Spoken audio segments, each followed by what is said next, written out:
اسلام قرآن کا چیلنج ہے کہ یہ پوری دنیا میں غالب آ کر رہے گا،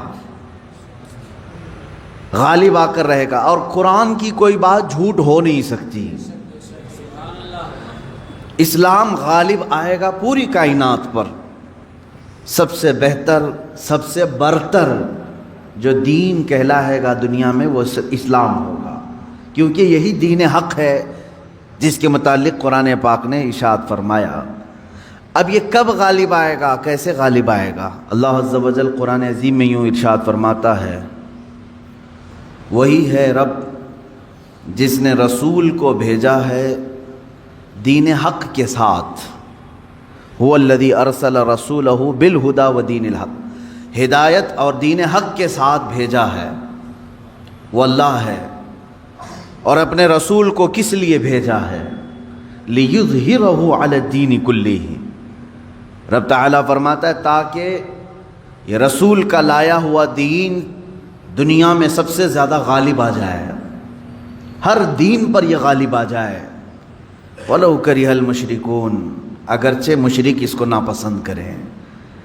مطلب یہ ہے رسول مختار صلی اللہ تعالیٰ علیہ وسلم جو دین متین لے کر دنیا میں تشریف لائے، یعنی دین اسلام، میں یہ کہنا چاہتا ہوں کہ اللہ تبارک و تعالیٰ نے جو فرمایا لِیُظْہِرَهُ عَلَى الدِّینِ كُلِّهِ، یہ رسول کو جو دین دے کر بھیجا ہے اللہ اسی لیے بھیجا ہے کہ پوری دنیا کے دینوں پر یہ غالب آ جائے، سارے مذہب پر، سارے مذاہب پر اسلام غالب آئے گا، اگرچہ کافر اور مشرک اس کو ناپسند کریں گے۔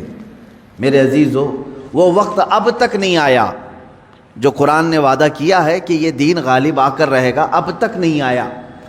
غالب کا مطلب یہ ہوگا کہ پوری دنیا میں صرف یہی چلے گا اور کچھ نہیں چلے گا۔ غالب کا معنی یہ میں یہاں مراد لے رہا ہوں۔ اس طرح سے 1400 سال میں کبھی نہیں ہو سکا۔ سیدنا ابو بکر صدیق رضی اللہ تعالیٰ عنہ کے زمانے میں خلافت کی وسعت ہوئی، یمن تک پہنچ گیا۔ حضرت عمر فاروق رضی اللہ تعالیٰ عنہ کے زمانے میں اور وسعت ہوئی، شام، ایران، عراق، مصر، یہ سب دائرہ اسلام میں آئے۔ حضرت عثمان غنی رضی اللہ تعالیٰ عنہ کے زمانے میں اسلام کی سرحدیں اور پھیلیں، یہاں تک کہ آذربائیجان تک پہنچ گئے۔ مولا علی کرم اللہ وجہہ الکریم کے زمانے میں اور وسعتیں ہوئی، ہند تک اسلام پھیل چکا تھا۔ اب اسی طرح بعد کے جو ملوک آئے، یعنی اموی جو خلافت تھی، اس میں جتنے بادشاہ آئے انہوں نے بھی اسلام کی وسعتوں کو پھیلایا، لیکن پورے کے پوری دنیا پر اسلام کو غالب کرنے کے لیے کوئی بادشاہ نہیں آیا۔ تقریباً عباسی خلافت جو ہے 550 سال کے قریب چلی، ان کے بعد خلافت عثمانیہ جو ترکی کی ہے، ان کی بھی حکومت تقریباً 600 کے آس پاس چلی، 650 سال تک۔ اب اندازہ کریں ترکی کی خلافت عثمانیہ کی بھی سرحدیں تقریباً 3 انٹرکانٹیننٹل تک پہنچتی تھی، بر اعظم، افریقہ بھی اس میں شامل تھا، ایشیا کے بہت سارے ممالک شامل تھے، یورپ کے بھی کئی ممالک اس میں شامل تھے ترکی کی خلافت عثمانیہ کے انڈر میں۔ پھر بھی غالب جس کو کہتے ہیں وہ نہیں تھا، بہت سارے ممالک اسلام میں نہیں تھے۔ تو اب یہ 14 صدیوں کی تاریخ میں نے آپ کو اجمالاً بتا دی، خلافت راشدہ سے لے کر خلافت عثمانیہ تک، خلافت راشدہ سے لے کر خلافت عثمانیہ تک، یعنی تقریباً 632 عیسوی سے لے کر 1921 تک پورا کا پورا جو یہ یعنی مسافت ہے، اس میں سب بادشاہان اسلام، خلفائے اسلام آئے، لیکن دین غالب جس کو کہا گیا ہے قرآن میں وہ نہیں تھا۔ ہاں، چند ملکوں میں ہے، آج بھی 57 کنٹریز میں اسلام ہے تقریباً۔ اسلام تو پوری دنیا میں ہے، لیکن 57 کنٹریز ایسی ہیں جو اپنے آپ کو اسلامی ملک کہتی ہیں، جہاں کے بادشاہ، جہاں کا نظام اکثر بیشتر اسلام سے ملتا جلتا ہے۔ اسلامی کنٹریز کے نام پر 57 ملک آج بھی ہیں، لیکن پھر بھی جو اللہ نے فرمایا پوری دنیا میں غالب آئے گا وہ نہیں ہوا۔ اب ہم رب تعالیٰ سے پوچھتے ہیں مولا وہ کب آئے گا جب پوری دنیا پر صرف دین اسلام غالب ہوگا؟ اور رسول کا یہ دین غالب آ کر رہے گا، یہ بات طے ہے۔ جب اللہ نے فرمایا تو ہونا ہے۔ اس سے پہلے جو حالات آئیں گے وہ بھی میں بتاؤں گا آج کی اس گفتگو میں۔ رسول پاک صلی اللہ تعالیٰ علیہ وسلم سے ہی پوچھ لیتے ہیں کہ آقا، آپ کا لایا ہوا یہ دین پوری دنیا کے چپے چپے میں کب پھیلے گا، کب ہر انسان دائرہ اسلام میں رہے گا؟ اللہ کے نبی صلی اللہ تعالیٰ علیہ وسلم ارشاد فرماتے ہیں، قیامت کے قریب میری اولاد میں ایک میرا بیٹا پیدا ہوگا جس کا نام محمد ہوگا، حضور صلی اللہ علیہ وسلم کے نام پر ہوگا، اور دنیا اسے لقب سے یاد کرے گی مہدی کے نام سے۔ اور حضور اکرم صلی اللہ علیہ وسلم نے ارشاد فرمایا، میری نسل میں، میری اولاد میں، حضرت فاطمہ کی اولاد میں جب وہ پیدا ہوں گے دنیا میں اور پھر ان کی خلافت قائم ہوگی تو فرمایا گیا کہ پوری دنیا میں صرف اور صرف اسلام غالب آ کر رہے گا۔ اب وہ زمانہ کب آئے گا؟ ہاں، اللہ کا وعدہ برحق ہے۔ اللہ نے فرمایا یہ دین پوری دنیا پر غالب آ کر رہے گا، چاہے تم پسند کرو نہ پسند کرو۔ اب میری گفتگو کو بھی بہت سارے لوگ ناپسند کریں گے، وہ یہی کہیں گے ایک سامپردائک بھاشن ہے، یعنی ایک دوسرے کے بھید بھاؤ کی بات نہیں۔ میں کہوں گا اگر تم زندہ رہو گے تو دیکھو گے انشاءاللہ العزیز تم بھی اس چیز کو ایکسیپٹ کرو گے جو تمہاری روح کو سکون پہنچانے والی چیز ہے، تمہارے قلب میں اطمینان ڈالنے والی چیز ہے۔ اسلام کا مطلب یہ ہے پیس، کہ تمہارے دلوں میں اور روح میں وہ سکون پیدا کرتا ہے۔ عزیزان گرامی وقار، اب رسول پاک صلی اللہ تعالیٰ علیہ وسلم کے فرمان کا مقصد میں آپ کو سمجھاؤں۔ حضور نے فرما دیا قیامت کے قریب میری اولاد میں میرا ایک بیٹا پیدا ہوگا جس کا نام میرے نام سے مشابہ ہوگا، یعنی محمد، اور اسے پورا زمانہ امام مہدی کے نام سے یاد کرے گا، اور وہ پوری دنیا میں، کائنات میں اسلام کو غالب لا کر رہیں گے۔ اسی زمانے میں عیسیٰ علیہ السلام کا نزول بھی ہوگا۔ حضرت عیسیٰ علیہ السلام آسمانوں پر آج بھی باحیات ہیں، یہ ہمارا عقیدہ ہے سارے مسلمانوں کا۔ امام مہدی کے زمانے میں عیسیٰ علیہ السلام اتریں گے۔ یہ کون سا علاقہ ہوگا اس کے متعلق حدیثیں ہیں۔ حضرت امام مہدی کا جو ظہور ہے یہ کب پیدا ہوں گے یہ نہیں معلوم، ظاہر ہوں گے، پیدا ہو چکے ہوں گے، آج بھی ہو سکتا ہے، ممکن ہے، پاسبل ہے۔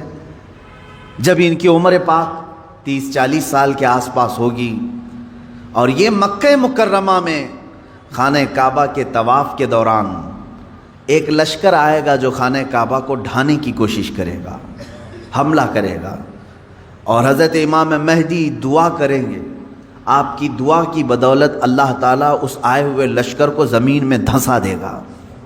لوگ اسی دن پہچان لیں گے اور ان کے ہاتھ پر خانہ کعبہ کے سامنے بیعت کریں گے۔ اب یہاں سے امام مہدی کا ظہور ہوگا، لیکن اتنا آسان نہیں ہے کہ سب مہدی مہدی کرتے ہوئے ان کے پیچھے چل پڑیں گے، بلکہ ان کے جانی دشمن بن جائیں گے وہاں کچھ لوگ جو ان کو قتل کرنے کی یا ہلاک کرنے کی کوشش کریں گے۔ امام مہدی اپنے متبعین کو لے کر ملک شام کی طرف چلے جائیں گے۔ اب ملک شام وہ ہے جس زمین کو میرے آقا صلی اللہ تعالیٰ علیہ وسلم نے ارشاد فرمایا یہ حشر کی زمین ہے، یہ حشر کی زمین ہے، سارے لوگ ہانکتے ہوئے ادھر ہی لے جائے جائیں گے۔ آج شام سے سب بھاگ رہے ہیں، بمباری ہو رہی ہے، لیکن میرے آقا نے فرمایا ایک زمانہ ایسا آئے گا کہ سب ہجرت کر کے ملک شام کی طرف جا رہے ہوں گے، سب جمع ہو رہے ہوں گے، ملک شام جمع ہو رہے ہوں گے، اور وہاں امام مہدی پہنچیں گے، اور وہاں آپ کی خلافت قائم ہوگی، اور عدل و انصاف اس قدر ہوگا کہ پھر وہ زمانہ آئے گا کہ شیر اور بکری ایک ساتھ چر رہے ہوں گے، کوئی ایک دوسرے پر حملہ نہیں کرے گا، اتنا امن قائم ہوگا۔ یہ رسول پاک صلی اللہ علیہ وسلم کی احادیث میں ہے۔ اب امام مہدی کی امامت کے دوران وہ فجر کا وقت ہوگا جب حضرت عیسیٰ علیہ السلام آسمان سے اتریں گے، اور جماعت کھڑی ہونے والی ہوگی، قائم ہونے والی ہوگی۔ حضرت عیسیٰ علیہ السلام ایسے اتریں گے جیسے ان کے جسم پر نہائے ہوئے قطرے ٹپک رہے ہوں۔ آپ کو حضرت امام مہدی پہچانیں گے، اور آپ کو لا کر کے مصلی کی طرف بڑھائیں گے۔ نبی اللہ ہیں، روح اللہ ہیں، عیسیٰ ابن مریم سلام اللہ علیہ، قرآن پاک میں جن کے تذکرے ہیں، وہ اللہ تبارک و تعالیٰ کی نشانیوں میں سے ایک نشانی ہے، وہ عیسیٰ آئیں گے۔ اب وہ نبی جب امام مہدی ان کو آگے بڑھائیں گے، حضرت عیسیٰ علیہ السلام امامت کے لیے آگے نہیں بڑھیں گے، اور کیا فرمائیں گے؟ ارشاد فرمائیں گے کہ یہ مصلی امامت امت محمدیہ کا حق ہے، آپ امت مصطفیٰ ہیں، آپ امامت کریں، ہم مقتدی بنتے ہیں۔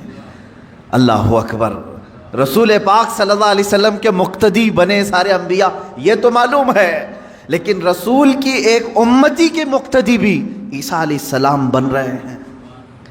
میرے عزیزو، یہاں نبوت کا درجہ گھٹانا مقصد نہیں ہے، بلکہ یہاں امت مصطفیٰ کی فضیلت بتانا ہے۔ امام مہدی کی امامت ہوگی، اس کے بعد پھر جو دنیا میں حالات ہوں گے وہ کیا ہوں گے؟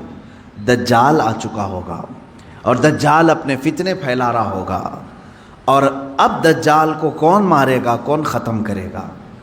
سارے لوگ پریشان ہو چکے ہوں گے، قتل عام کر رہا ہوگا لوگوں کو، ایمان والوں کا، جو اسے خدا کہے اسے چھوڑ دے، اور جو اسے خدا نہ مانے اسے دونوں پیر پکڑ کر چیر دے، یا گرم کھولتے ہوئے تیل میں ڈال دے، ظلم و ستم کی حد کر دے گا۔ کچھ لوگ ڈر کر کے کفر کر دیں گے، شرک میں مبتلا ہو جائیں گے، اور کچھ ایمان پر قائم رہیں گے، لیکن یہ زمانہ زیادہ دن تک نہیں چلے گا۔ حضرت عیسیٰ علیہ الصلاۃ والتسلیم کے نزول کے بعد عیسیٰ علیہ السلام کی جہاں تک خوشبو جائے گی یا ہوا انہیں مس کر کے نکل رہی ہوگی، تو وہ ہوا دجال کو جیسے لگے گی وہ پگھلتا جائے گا، جیسے موم آگ کی گرمی سے پگھلتا ہے، دجال عیسیٰ علیہ الصلاۃ والتسلیم کی دوری کی ہوا سے ہی پگھل رہا ہوگا۔ یہاں تک کہ مقام لد ایک جگہ ہے، اسرائیل میں ہے وہ آج، اور دنیا کا بڑا ایئرپورٹ انہوں نے وہاں پر بنایا ہے، مقام لد، لد کا ایئرپورٹ بھی بنا ہوا ہے، اور حدیث پاک میں ہے عیسیٰ علیہ السلام مقام لد پہ اس کو اپنے تیر سے نشانہ بنائیں گے اور قتل کر دیں گے، اور امت مصطفیٰ کا یہ آخری فتنہ بھی ختم ہو جائے گا۔ اب اس کے بعد کیا ہوگا؟ وہی آیت جو میں نے تلاوت کیا، اللہ نے فرمایا هو الذی ارسل رسولہ بالہدی ودین الحق لیظہرہ علی الدین کلہ، وہ اللہ ہے جس نے اپنے رسول کو دنیا میں بھیجا ہے ہدایت کے ساتھ اور دین حق کے ساتھ، اس لیے کہ اس رسول کا دین پوری دنیا پر غالب آ کر رہے۔ اب یہ دین غالب آئے گا دجال کے خاتمے کے بعد امام مہدی کے ہاتھوں سے۔ ہر ملک یا ہر سلطنت جہاں کہیں تخت ہوگا وہاں پرچم صرف اسلام کا لہرا رہا ہوگا۔ وہ زمانہ آئے گا، وہ غالب ہو کر رہے گا دین، اور اللہ رب العزت نے یہ ارشاد فرمایا ہے کہ تم پر کسی اور کو پھر اللہ غلبہ نہیں دے گا۔ یہ زمانہ بھی کافی سال تک چلے گا، لیکن اس غلبہ اسلام سے پہلے کیا کیا ہونا ہے وہ بھی تو ہمیں جاننا ضروری ہے۔ آج کے وہی حالات ہیں جو مجھے اس گفتگو پر آمادہ کر رہے ہیں۔ میں نے بات تو کہہ دی، آپ کو حدیث کی روشنی میں بتا دیا کہ اسلام غالب آئے گا پوری کائنات پر دجال کے خاتمے کے بعد اور امام مہدی کے ہاتھوں سے۔ اب یہ دو بڑی نشانیاں حضور نے فرمائی، ایک تو حضور کی آل میں، سادات میں امام مہدی پیدا ہوں گے، دوسرے کہ دجال آئے گا۔ یہ دونوں کا زمانہ ایک ہے۔ یہ کب ہوگا؟ کیا اس سے پہلے کچھ نشانیاں ہیں کہ دجال آنے والا ہے؟ میرے عزیزو، ہم سے زیادہ نشانیاں یہودی پڑھ کر کے انتظار میں ہیں، عیسائی پڑھ رہے ہیں۔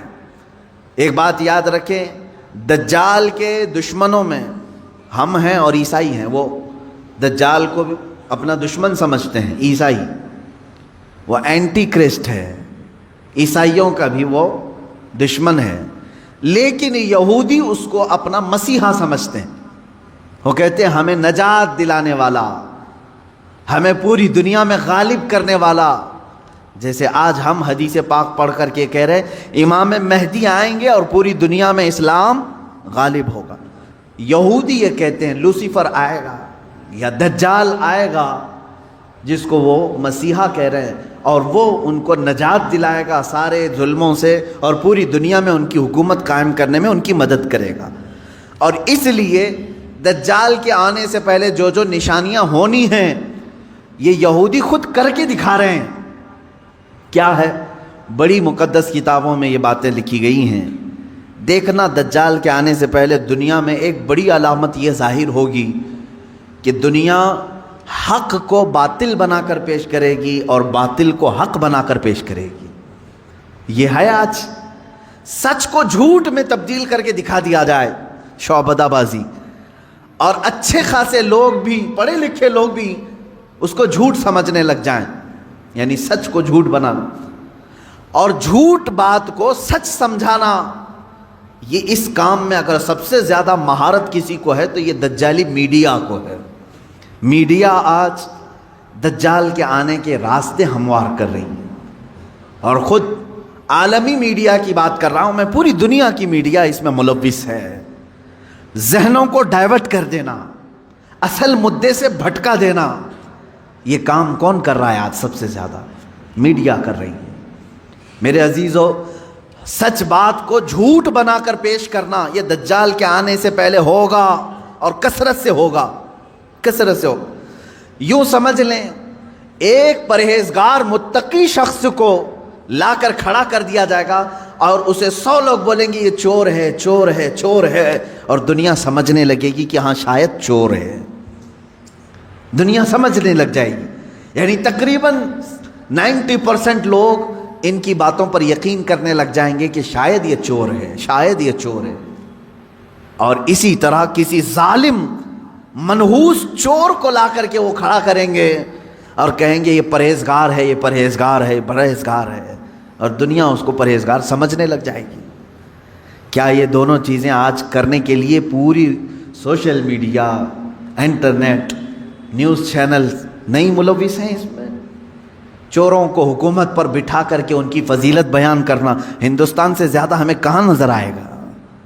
سب سے زیادہ ہمیں یہاں نظر آتا ہے جو پورے کے پورے ملک کو گبن کر کے بیٹھے، اسے مسیحات اور اسے لوگوں کا ایسا بے کسوں کا کس جس کو کہا جائے ایسا بنا کر پیش کرنا، یہ میڈیا کا رول ہے۔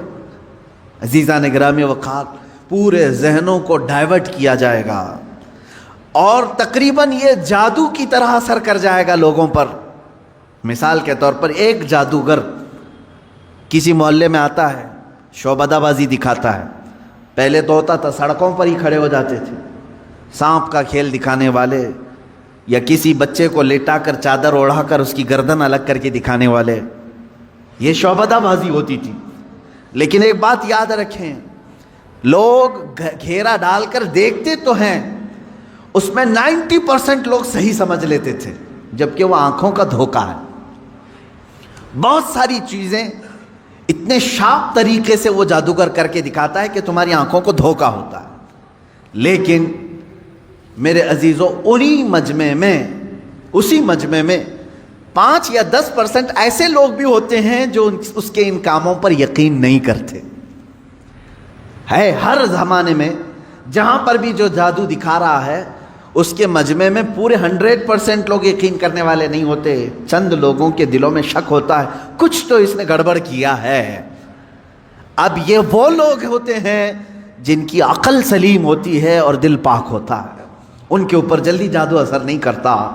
اسی طرح میرے عزیزو، آج کے زمانے میں یہ جو دجالی نظام قائم ہے اس کا اثر بھی بھولے بھالے لوگوں میں تقریباً ہو جاتا ہے، لیکن سلیم فطرت والے جو عقل سلیم رکھتے ہیں ان پر ان کا جادو اثر نہیں کرے گا۔ اب آپ سب کو میں پہلے سے آگاہ کر رہا ہوں، اپنے ذہن کو، اپنے عقل کو سلیم بنا کر کے رکھو۔ یہ کیسے رہے گا؟ اللہ کی باتوں پر یقین رکھو، اور اس کے علاوہ جو بھی کہے گا، اللہ اس کے رسول کے علاوہ جو بھی کہے گا وہ سچ بھی ہو سکتا ہے، جھوٹ بھی ہو سکتا ہے، مگر میرے مولا کے قول میں جھوٹ کی طرف شائبہ بھی نہیں، سچ ہی ہوگا۔ جب تمہارے ذہنوں میں یہ بات آئے گی تو پھر تم دنیا کو 100% ایمان لانے والے، یقین کرنے والے نہیں رہیں گے۔ آج دیکھ رہے ہیں آپ، میں مسلسل پچھلے 1 ہفتے سے دیکھ رہا ہوں، فرانس میں جو گستاخی ہوئی اور اس کے پاداش میں جو کچھ بھی حالات ہوئے سب کو معلوم ہے. فرانس میں جو کچھ ہوا اس پر ڈیبیٹ انڈیا میں بھی چل رہا ہے. ہندوستان کے ہر نیوز اینکر اس کو لے کر کے گرما گرم بحث کر رہے ہیں، اور کچھ ایسے لوگوں کو لا کر بٹھایا جاتا ہے، مجھے ان کے بارے میں معلوم نہیں، وہ پیڈ ہوتے ہیں یا بکے ہوئے ہوتے ہیں یا ان کو اسکرپٹ یعنی سکھائی جاتی ہیں، لکھ کر کے دیے جاتے، پتہ نہیں کون لوگ بیٹھتے ہیں. آپ کو عام لوگ ہیں آپ، مجھے معلوم ہے، لیکن میں آپ کے سامنے گفتگو کر رہا ہوں. سنیے، ایک اسکول کا ٹیچر بلیک بورڈ پر کارٹون بناتا ہے رسول پاک صلی اللہ علیہ وسلم کا. اس کی شکایت بھی ہوتی رہی لیکن وہ باز نہیں آیا، اور اسی علاقے کا کوئی ایک نوجوان اس سے برداشت نہیں ہوا، اس نے جا کر کے اس کا سر قلم کر دیا. یہ ہے، معلوم ہے آپ کو، یہ رپورٹ ہے، آپ کو معلوم ہے. اس نے سر قلم کر دیا، وہ اس کا اپنا پرسنلی معاملہ تھا، عبداللہ شیشانی جو بھی ہے. اب اس کو کیا چھوڑ دیا؟ لوگوں نے چھوڑ دیا عبداللہ کو، بلکہ اسی وقت گولیوں سے بھون دیا. فرانس کی پولیس نے ختم کر دیا. دونوں ختم ہو گئے، جن کے دونوں کے معاملات تھے وہ چلے گئے. اب میں ایک جملہ کہتا ہوں، تمہارے نزدیک عبداللہ شیشانی ٹیررسٹ ہے، یعنی اس نے سر قلم کیا اس لیے یہ ٹیررسٹ ہے.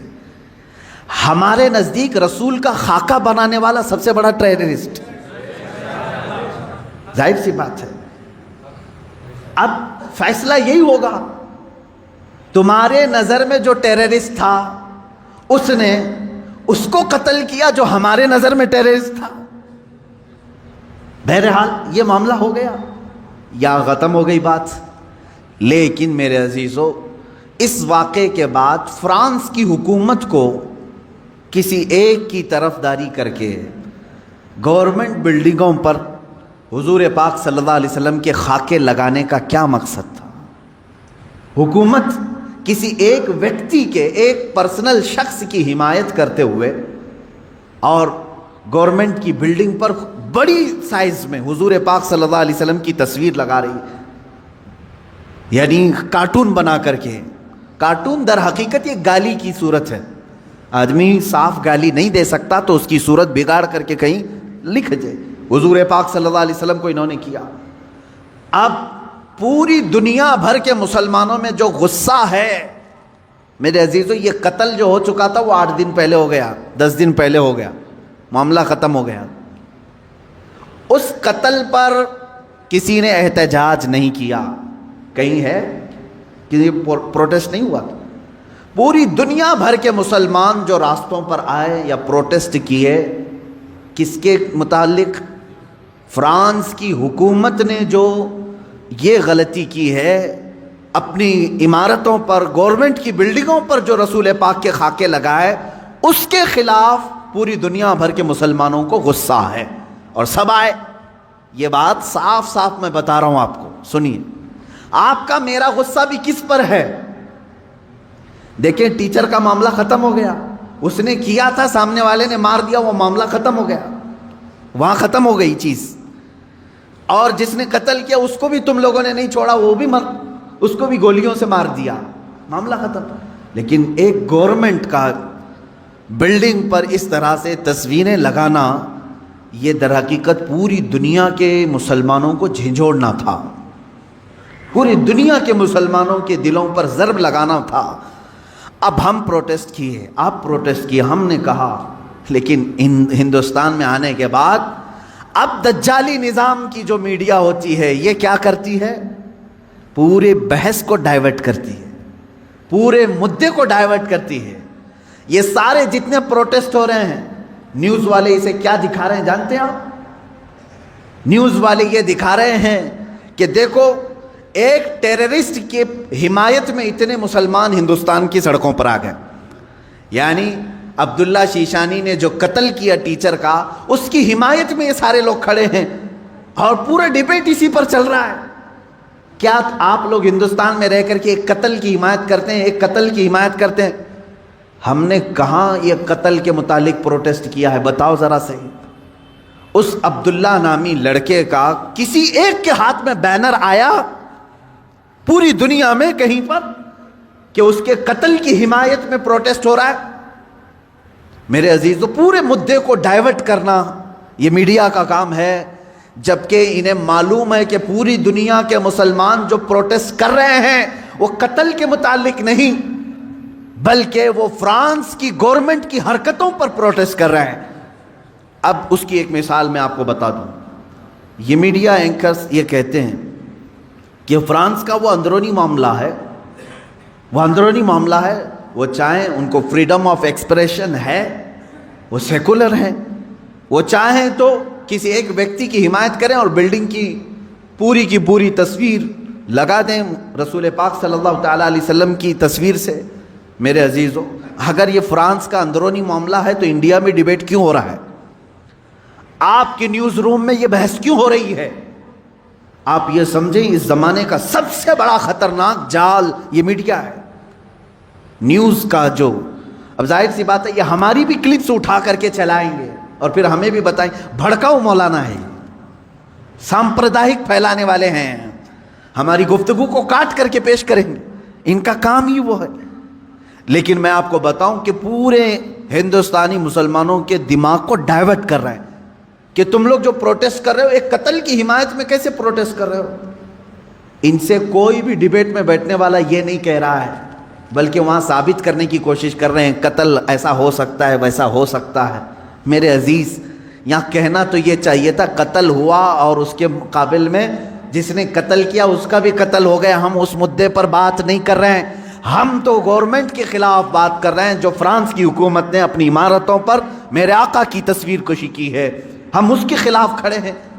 اب مجھے ایک بات بتائیں، کیا کسی ایک شخص کے کچھ ایسا قتل کرنے کی بنیاد پر پوری دنیا بھر کے 180 کروڑ مسلمانوں کے نبی کی توہین کرنا جائز ہو سکتا ہے؟ جائز ہو سکتا ہے؟ مجھے یہ بتاؤ کہ اگر کسی ایک ہندو نے ٹیرر اٹیک کیا کسی پر تو کیا کروڑوں ہندوؤں کے بھگوان کی تصویر لگا کر کے اس کی مذمت کی جا سکتی ہے؟ ہم اس کے قائل نہیں۔ ایک ہندو نے اگر ٹیرر اٹیک کیا کسی پر تو کروڑوں ہندوؤں کے رام کرشن کی تصویر کشی کرنا اس کی اجازت نہیں دیتے ہم۔ سارے مذہب کے جو دیوی دیوتا ہیں ہم ان کو کرٹیسائز کہاں کر رہے ہیں؟ عزیزان گرامی وقار، یہ اسلام ہے جو انصاف سکھاتا ہے۔ اگر کسی ایک کے ساتھ کچھ معاملہ ہوا ہے تو اس کے پورے گھر کو لے کر کے نہ گرفتار کرو، اس کے پورے دین پر انگلی نہ اٹھاؤ۔ آج یہی دنیا میں ہو رہا ہے اور پوری دنیا میں۔ مجھے تو یہ سمجھ میں نہیں آتا ان پر کیس کیوں نہیں ہوتا، یہ میڈیا اینکرز پر۔ یہ سیدھے یہ جملہ بار بار کہتے ہیں اسلامک آتنکواد نے حملہ کیا، اسلامک آتنکواد نے حملہ کیا۔ جانتے ہیں آپ، کبھی ان لوگوں نے نیوزی لینڈ میں ہونے والے اس حملے کو عیسائی آتنکوادی کہا تھا جو ایک ظالم وحشی نے بندوق سے 60-70 مسلمانوں کو جو نماز میں تھے قتل کر دیا، شوٹ کر دیا؟ کیا آپ کو نہیں معلوم اس وقت یہ میڈیا والوں نے کیا عیسائی آتنکواد کہا تھا، کرسچن ٹیررزم کہا تھا؟ کیا ہندوؤں میں سے کوئی ایسے اٹیک نہیں کیا آج تک؟ میرے عزیزو، یہاں ہندوستان میں تو تاریخ بھری پڑی ہوئی ہے۔ عبداللہ شیشانی جو تھا اس کو برداشت نہیں ہوا، اس نے سامنے والے پر حملہ کر دیا۔ کس لیے؟ اس لیے کہ اس کے نبی کی توہین تم سامنے کر رہے تھے۔ نبی تو بہت دور کی بات ہے میرے سے۔ یہاں حالات انسان کے ایسے ہیں، ہمارے ماں باپ پر بھی اگر کوئی گالی گلوچ کرتا ہے تو ہم خاموش کہاں بیٹھتے ہیں؟ کوئی خاموش بیٹھتا ہے؟ اٹھاتا ہے، مارتا ہے۔ تو انسان کی یہ فطرت ہے۔ لیکن اس سے بڑی آتنکوادی میں یہاں تمہیں بتاؤں جو موب لنچنگ کی شکل میں چل رہی ہے، اس کو کوئی آتنکوادی نہیں کہتا۔ ایک تبریز کو پکڑ کر کے سارے یہ سنگھی جو اصل بھنگی ہیں سب مارتے ہیں اور قتل کر ڈالتے ہیں۔ ان کو کوئی میڈیا کا نیوز اینکر ٹیرر اٹیک نہیں کہتا۔ مر گیا بیچارہ، بیوہ ہے اس کی آج۔ کس بنیاد پر مارا تھا اس کو؟ کس بنیاد پر؟ کیا اس تبریز نے کبھی ہندوؤں کے دیوی دیوتاؤں کی تصویر کشی کی تھی یا کسی دین کی مذمت کی تھی؟ نہیں، فقط چند لوگوں نے مل کر کے اس کو مسلمان سمجھ کر کے قتل کر دیا، مار ڈالا۔ پہلو خان اس سے پہلے کہ یہ قتل ہیں، اور آپ کو اس سے پہلے کی بھی واقعات معلوم ہے 5-6 سال میں کیا چل رہا ہے۔ کسی کے گھر میں گھسے یہ آتنکوادی، اس کے گھر میں گائے کا گوشت ہے، اس کی وجہ سے اسے قتل کر دیا۔ یہ کیسے تمہاری فریڈم ایکسپریشن ہے؟ یہاں تو تمہیں کھانے کی آزادی نہیں ہے، فرانس کی حمایت میں بولنے کے لیے بیٹھے ہوئے ہیں۔ ان کے پاس منہ کیسے ہے؟ یہ میڈیا جو آج کہہ رہی ہے، کیا فرانس کو اتنی آزادی نہیں ہے کہ وہ کسی کی تصویر نکالے؟ میں کہتا ہوں تم پہلے اپنی آزادی کو دیکھ لو، پہلے اپنی آزادی کو دیکھ لو۔ آج سے تقریباً 15 سال پہلے ایک بوڑھے شخص کو ہندوستان سے نکال باہر کیا تھا تم نے بھی، M.F. حسین کو، معلوم ہوگا اس نے کچھ دیوی دیوتاؤں کی تصویر نکالی تھی، وہ بھی 90 کی دہائی میں، 92 میں یا 93 میں۔ اس کو 10-12 سال کے بعد اٹھا کر کے جلا وطن کر دیا، وہ قطر میں جا کر کے ختم ہوا۔ یہاں تم برداشت نہیں کر پاتے اور فرانس کے متعلق ڈیبیٹ کرنے بیٹھے ہوئے ہیں کہ مسلمان کیوں نہیں برداشت کر رہے ہیں، کیوں اتنے بھاؤک ہو جاتے ہیں۔ ان کے نبی کے بارے میں اگر کوئی کہتا ہے تو اتنے زیادہ بھاؤک نہیں ہونی چاہیے۔ میرے عزیز، تمہیں معلوم نہیں تم اپنے دیوی دیوتاؤں سے کیسی محبت کرتے ہو، یہ ہمیں معلوم نہیں، لیکن ہم اپنے نبی سے اپنی جان سے زیادہ محبت کرتے ہیں۔ تم قتل کر لو، تم ٹکڑے کر لو، ہمارے بہت سارے ٹکڑے ہو چکے ہیں، آج ہم ان کے متعلق کھڑے بھی نہیں ہو پا رہے ہیں۔ شام جل گیا ہے، یمن برباد ہو گیا ہے، عراق تباہ ہو گیا ہے۔ کون ہے دنیا میں جو پروٹیسٹ کرتے ہوئے آگے آ رہا ہے؟ کون ہے؟ اس لیے کہ ہم اپنے ٹکڑے تو برداشت کرتے ہیں، نبی کی شان میں ادنا توہین برداشت نہیں کر سکتے۔ یہ ہماری جان سے زیادہ کا معاملہ ہے۔ آپ یہ سمجھتے ہیں فریڈم آف ایکسپریشن ہونا چاہیے، یعنی آزادی اظہار رائے اس کو کہتے ہیں، اپنی رائے کے اظہار کرنے کی آزادی۔ دے کر کے دکھاؤ، یہاں ہم پر کیس کر دیں گے، آپ نے ایسی باتیں کیوں کی۔ میں آپ سے پوچھتا ہوں، کیا مجھے فریڈم آف ایکسپریشن نہیں ہے؟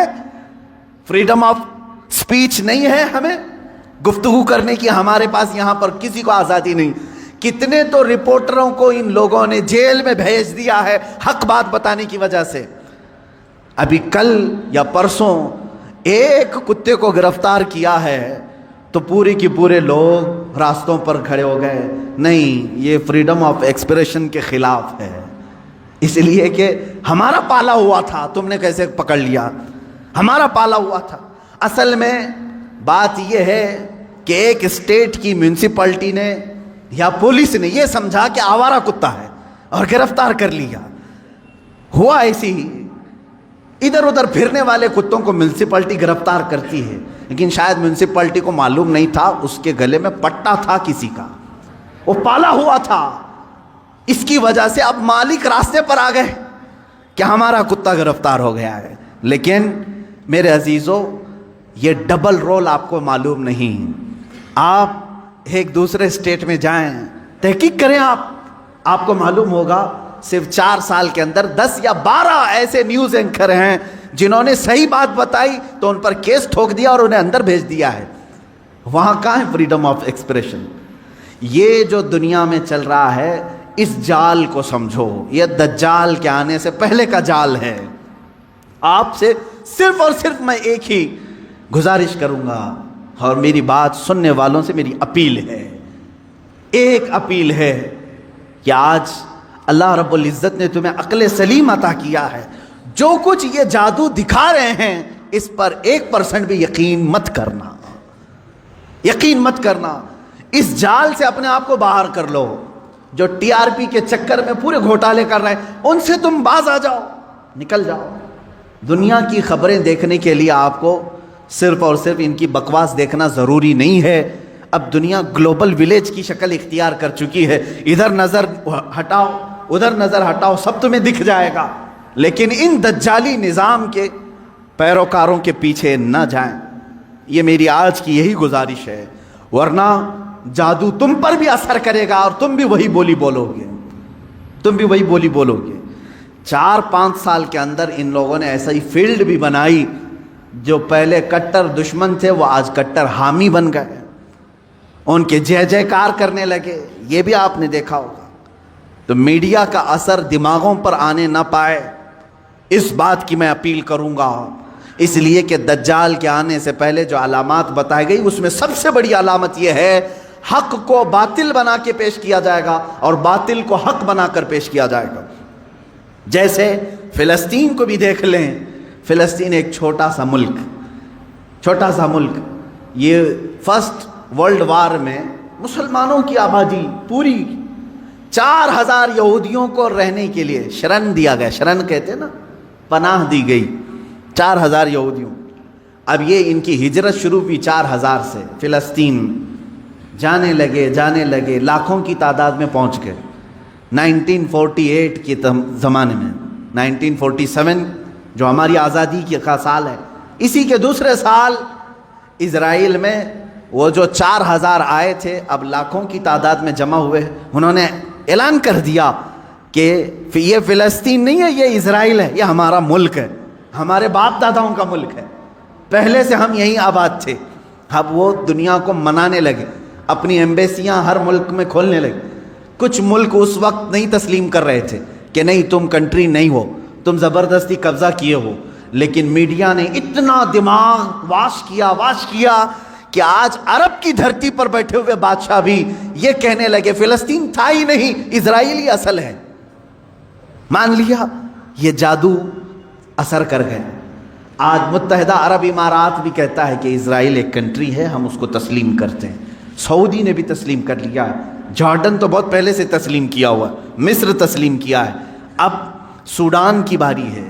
اس طرح سے جو اسلامک کنٹریز تھے وہ کہتے تھے فلسطین ہمارا قبلہ اول ہے، وہاں پر بیت المقدس ہے، سالہ سال سے مسلمان آباد ہیں۔ کوئی تسلیم نہیں کرتا تھا، لیکن میڈیا کا جادو اثر کرتا رہا۔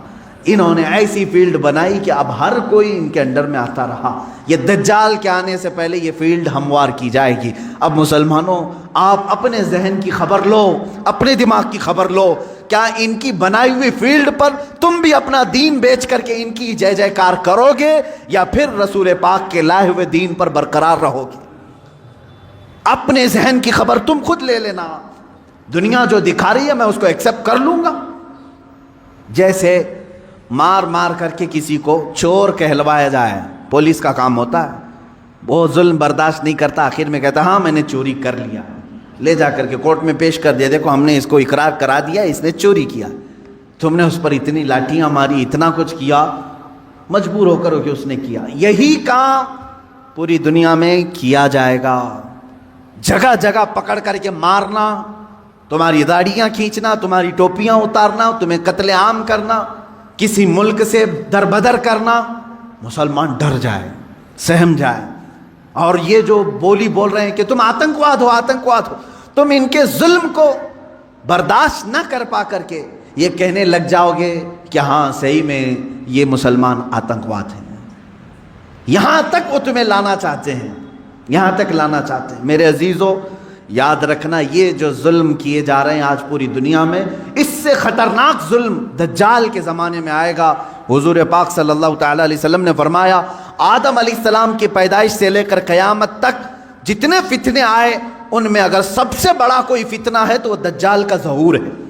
میری امت اس میں بھی مبتلا ہوگی، لیکن ڈرو مت، گھبراؤ مت۔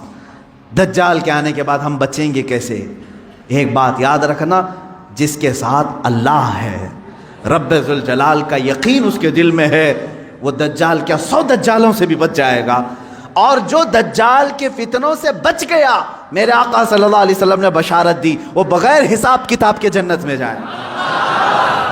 سارے فتنے تو دنیا میں اس نے جھیل لی، ساری مصیبتیں جھیل لیا ہے، اللہ رب العزت اسے انعام عطا کرے گا، آپ جنت کے حقدار ہوں گے۔ اس لیے اپنے ذہن کو، اپنی طبیعت کو ہمیشہ سنبھال کر کے رکھو۔ میرا دماغ اور میرا ذہن بکنے والا نہیں، اور چاہے یہ ظلم کے پہاڑ ہم پر توڑ دیں، آج ہو رہا ہے، کل ان کی باری تھی، آج ہماری باری ہے، یہ ہو سکتا ہے۔ آج ان کی باری ہے، کل ہماری باری ہے، یہ ہو سکتا ہے۔ ہم اگر اس ظلم کے شکار ہو گئے تو اے میرے سننے والوں، کبھی نہ گھبرانا، کبھی نہ گھبرانا۔ امت کے علماء جاتے رہے، لیکن اسلام پھلتا پھولتا ہی رہا۔ آج اگر ہمارے خون کی اسے ضرورت ہے تو ہم اپنے خون سے اس کی سچائی کریں گے، اس لیے کہ ہم یزیدی نہیں، ہم حسینی کردار رکھتے ہیں۔ ضرورت پڑے تو اسلام کے لیے اپنے خون سے آبیاری کی جائے گی اور دین اسلام کی حفاظت کی جائے گی۔ آپ سب اپنے اختلافات کو ختم کرو۔ ان دجالی نظاموں پر آپ یقین کبھی مت رکھنا۔ گھر میں جاتے ہی ٹی وی آن کرنا، اس نیوز کو دیکھتے ہیں، اس نیوز کو دیکھتے ہیں، اور پھر اس کو کہیں آمنا صدقنا، ہم ایمان لائے، ہم تصدیق کرتے ہیں۔ نہ، آج کے زمانے میں جس نے اس طرح کا یقین کیا، میں سمجھتا ہوں اس نے بہت بڑی گمراہی خرید لی ہے، بہت بڑی گمراہی۔ ہاں، جب قرآن کھولنا تب کہنا آمنا و صدقنا، میں ایمان لاتا ہوں اور اس کی ہر بات پر تصدیق کرتا ہوں۔ اس لیے قرآن نے کہا ہے هو الذی ارسل رسولہ بالہدی ودین الحق لیظہرہ علی الدین کلہ ولو کرہ المشرکون۔ وہ اللہ ہے جس نے اپنے رسول کو ہدایت کے ساتھ بھیجا ہے اور ایک حق دین دے کر کے بھیجا ہے۔ اس لیے بھیجا کہ اس رسول کا دین پوری دنیا میں غالب آ کر رہے گا، پوری دنیا میں غالب آ کر رہے گا انشاءاللہ العزیز۔ وہ دن آئے گا جب ہر گھر پر، ہر پارلیمنٹ پر پرچم اسلام لہرا رہا ہوگا۔ میرے نبی کا، مصطفیٰ کریم صلی اللہ تعالیٰ علیہ وسلم کا نظام بول رہا ہوگا۔ اللہ رب العزت سے ہم یہ دعا کرتے ہیں کہ مولا اگر ہماری قسمت میں وہ دن لکھے ہوں تو ضرور ہمیں ان دنوں تک زندہ رکھ اور ہماری عمر کو اتنی طویل کر کہ ہم کائنات عالم میں پرچم اسلام کو لہراتے ہوئے دیکھ سکیں، ہمارے دلوں کو سکون ہو سکے۔ اے قدیر و جبار خدا، اگر ہم غریبوں کے حصے میں کوئی چیز تو لکھنا رکھا ہے تو بس تیری ذات سے یہ امید رکھتے ہیں، تیرے فضل سے یہ یقین رکھتے ہیں کہ ہمیں امام مہدی کی فوج میں شامل فرما دے، ان کی خلافت میں ہم سب کو شامل فرما دے۔ وآخر دعوانا ان الحمد للہ رب العالمین۔